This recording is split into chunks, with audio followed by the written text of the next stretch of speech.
3 minutes. Now, is it when they walk out the door or is it when they start speaking?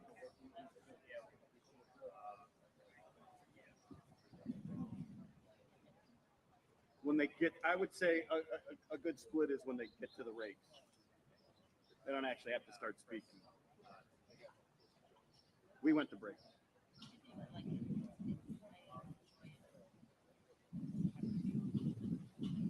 Yes, we're on. I got your go.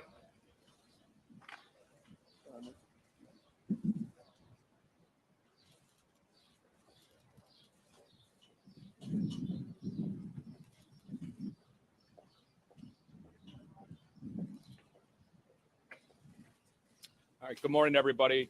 I'm joined here by Mayor Nancy Rotering and Chief of Police Lou Jogman. My name is Chris Covelli, Covelli, and I'm the spokesman for the Lake County Major Crime Task Force. This morning, we're going to provide you with some updates about where the investigation has led thus far, where we're at, and where we're going to be moving forward. So over the past 24 hours, there's been a significant amount of information obtained by investigators, and this consists of the extremely hard work by Highland Park Police, the Major Crime Task Force, State Police, ATF, and the FBI. Everybody has been collaborating very well to further this investigation. The community has been absolutely terrific as it comes to reporting information that they have, things they may have witnessed, things they may have seen, turning over video that has really helped us further the investigation and aid investigators. One point I just want to clarify is Robert Crimo III, he's 21. He'll be 22 in September of this year, and he's a resident of Highwood. So throughout the past 24 hours, investigators have spoken with numerous witnesses, some of the survivors. They've had the opportunity to review numerous video clips, both from cell phone video recordings and fixed cameras in the area, and they've conducted a number of other follow-up investigations. And based on where we're at this point in the investigation, and some of this is still preliminary, so is subject to change as we keep moving forward, but we do believe Crimo pre-planned this attack for several weeks. He brought a high-powered rifle to this parade. He accessed the roof of a business via a fire escape ladder and began opening fire on the innocent Independence Day celebration goers. The rifle was purchased in Illinois, and the information we have thus far is that it appears to have been purchased legally by Crimo. During the attack, Crimo was dressed in women's clothing, and investigators do believe he did this to conceal his facial tattoos and his identity and help him during the escape with the other people who were fleeing the chaos. During the attack, we believe that Crimo fired more than 70 rounds from this rifle into the crowd of innocent people. Following the attack, Crimo exited the roof, he dropped his rifle, and he blended in with the crowd, and he escaped. He walked to his mother's home, who lived in the area, and he blended right in with everybody else as they were running around, almost as he was an innocent spectator as well. He borrowed his mother's vehicle. We issued an alert yesterday afternoon. Chief Jogman provided the vehicle information and Crimo's information. We're very thankful that an alert member of the community saw Crimo's vehicle traveling southbound on Route 41, dialed 911. An alert North Chicago police officer spotted the vehicle, waited for additional backup units to arrive, conducted a traffic stop, and they were able to safely apprehend Crimo with no injuries to the officers. Inside the vehicle, there was a second rifle located. Indications is that was purchased by Crimo as well. Thus far, over 30 people were injured during the attack, and this does not include the 6 who lost their lives. Right now, Crimo remains in custody at this time. There are no indications that there was anybody else involved in this attack. By all indications, it appears Crimo was acting by himself. The Lake County State's Attorney's Office has been with us from the ground level. They're with us this morning. They were with us through the night. We continue to review the information. Investigators are still developing leads and very critical information. Once we're at a point where we're ready to review all of that information for charges, we will sit down with the state's attorney and review for criminal charges. I'm going to turn this over to the mayor, and then I'll be back up to answer questions. Mayor, thank you. Thank you. Today is a day of grieving together, a day to pause, a day to remember those who left us, those who were injured, and for strength for our community. Several vigil and prayer services are taking place today, both inside and beyond Highland Park. They are as follows. The Community Church of Lake Bluff, 117 East Scranton Avenue, Lake Bluff, will hold a prayer service today at noon. The service will include prayer and music at Christ Church on the corner of Route 60 and Waukegan Avenue in Lake Forest. Trinity Grace Church and Christ Church has organized a community prayer gathering at 3 p.m. at Trinity Grace Church, 1506 Half Day Road, Highland Park. Everyone is welcome. Highland Park Presbyterian Church, Trinity Episcopal, and other area faith leaders will hold an ecumenical community prayer vigil today at 7 p.m. at the Highland Park Presbyterian Church, 330 Laurel Avenue, Highland Park. All are welcome. Today, Highland Park High School, located at 433 Vine Avenue, in conjunction with community partners, is hosting crisis counseling until 2 p.m. and is open to everyone. No appointments are necessary. Additionally, a family assistance center will open tomorrow, July 6th at noon, to provide support services and crisis assistance to those who were directly impacted at the parade. The location and hours of operations are pending. We'll get that information to the community as soon as we have it. Please go to the city website for more information. The Highland Park Police Department, the American Red Cross, and the FBI Victim Services Response Team are assisting with additional partners. The teams will engage with victims and families to assess their immediate needs and provide crisis intervention and other forms of emergency assistance. Anyone who is a victim of the incident and is in need of support can call 800-CALL-FBI. I know what a generous community we are a part of, and we are overwhelmed with the amount of support offered not only from those in Highland Park, but the surrounding region and throughout the nation. Thank you. For those who are looking to donate to victims and in support of the community, we ask that you be mindful of potential scams on GoFundMe and other fundraising avenues. This afternoon, we'll share additional information on the city's website regarding how to donate to the victims, survivors, and those who support the community.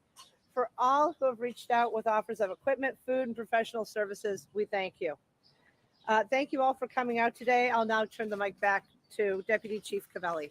Thanks, Mayor. Any questions?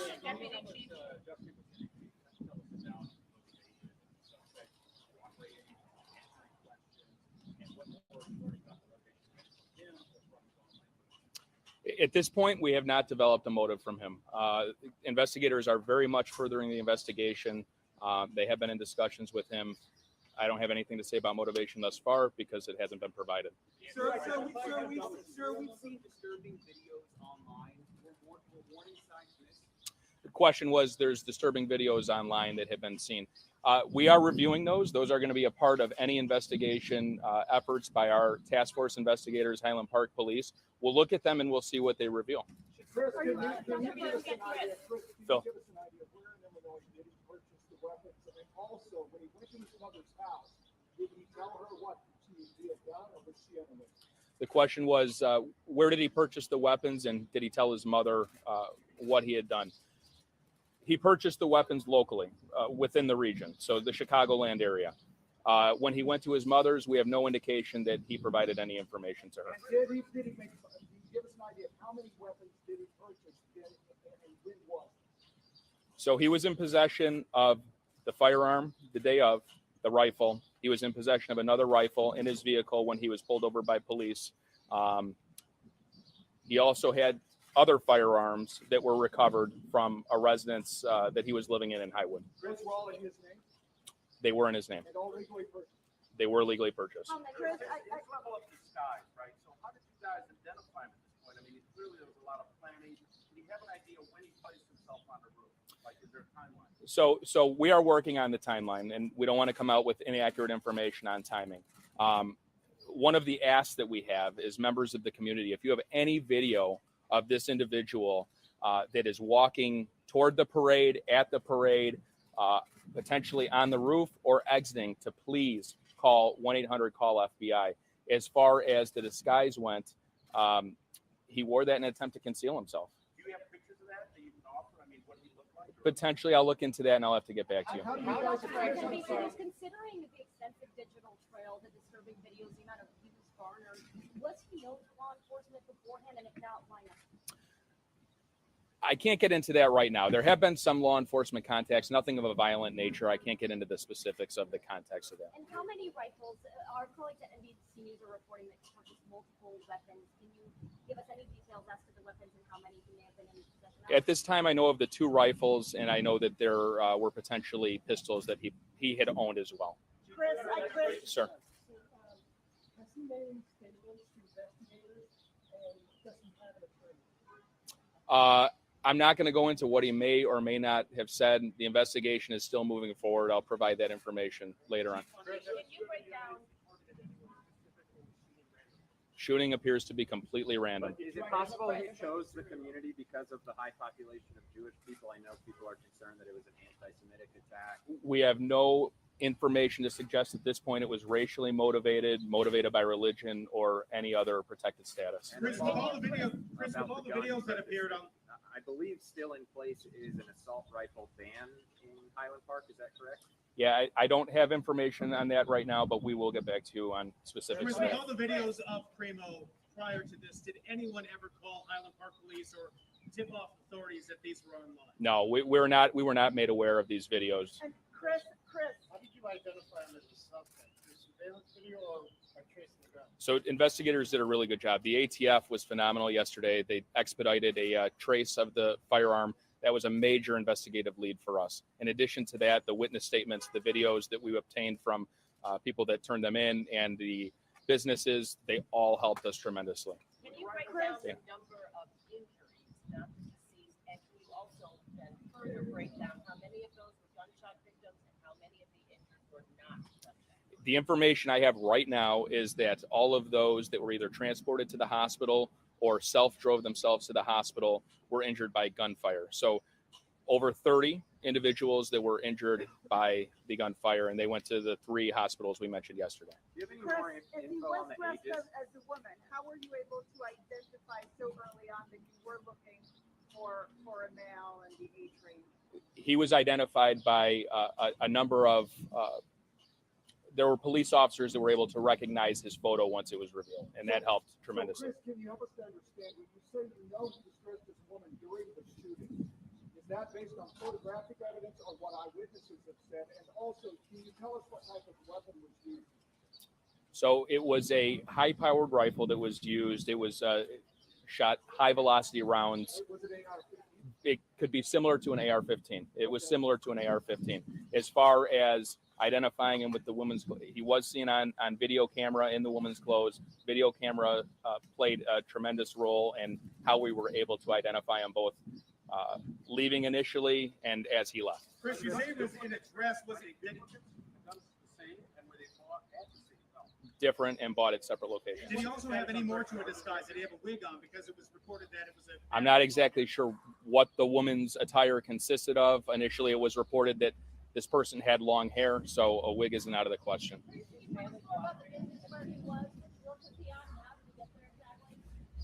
Can you repeat that? It was a local business right in that vicinity. I'm not sure the name of the business. He was able to access the roof through a ladder that's affixed to the side of the building. We'll take 3 more, okay? What happened with that clothing? Did he dump it somewhere or did he have it on him? Have you talked to his parents at all? We talked to teachers who he was with in elementary school that have contacted his parents several times, saying there were issues with him as a teen and a young child growing up. What kind of Sure. One of the things that is important to remember here is the diligence and investigation. We're going to reach out to everybody we possibly can that has information, firsthand information about him, whether that's family members, teachers, friends, whoever it is that has information. But it does take time. It takes time to gather who may know him, who knew him in the past, teachers. That is something that task force investigators are working on. They've interviewed a number of people thus far, but please keep in mind, we're 24 hours in. There's a lot of work to be done here. We're not done. I don't want to get into levels of cooperation. Have any children passed away? No indication the weapons were modified. One more. Have any children passed away? No children have passed away. We'll take your last one.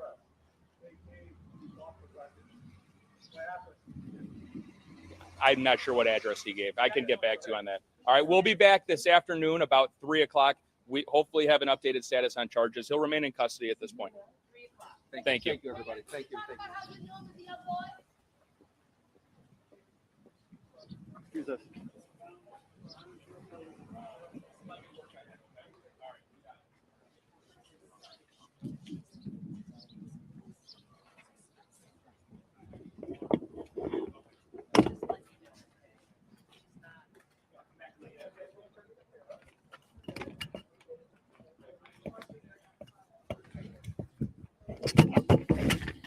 Sorry, Telemundo.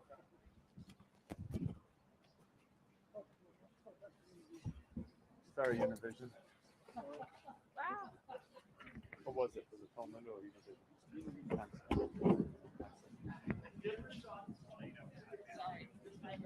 guys, just logistic things real quick. So the PD is going to be closed just because of everything going in. We're working on getting you guys some sort of bathroom